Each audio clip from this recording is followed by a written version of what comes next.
আল্লাহ ডাক দিয়ে বলেন, বান্দা তুমি কি মনে করছো আমি আল্লাহ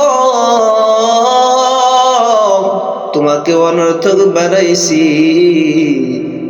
আল্লাহ বলেন, না বান্দা, না না, আমি আল্লাহ তোমাকে অনর্থক বানাই নাই।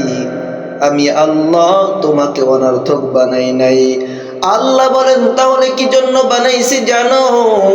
আল্লাহ বলেন, মা খালাকতুল জিন্না ওয়াল ইনসা ইল্লা লিয়াবুদুন।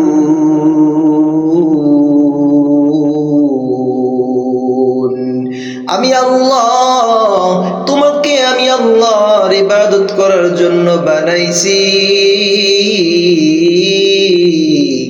আমি আল্লাহর ইবাদত করবি। এ বান্দা, তুই আজ দুনিয়ার মধ্যে আমার ইবাদত বাদ দিয়া গাফিল হইয়া ঘুরু।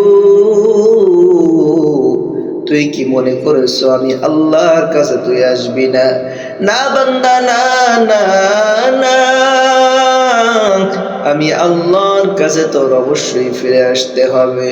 আর ওই দিন বুঝবি দুনিয়ায় ভালো আমল করার কারণে আমি আল্লাহ তোকে অবশ্যই প্রতিদান দেব। আর যদি তুই বান্দা খারাপ আমল করো, তাও আমি আল্লাহ তোর প্রতিদান দেব।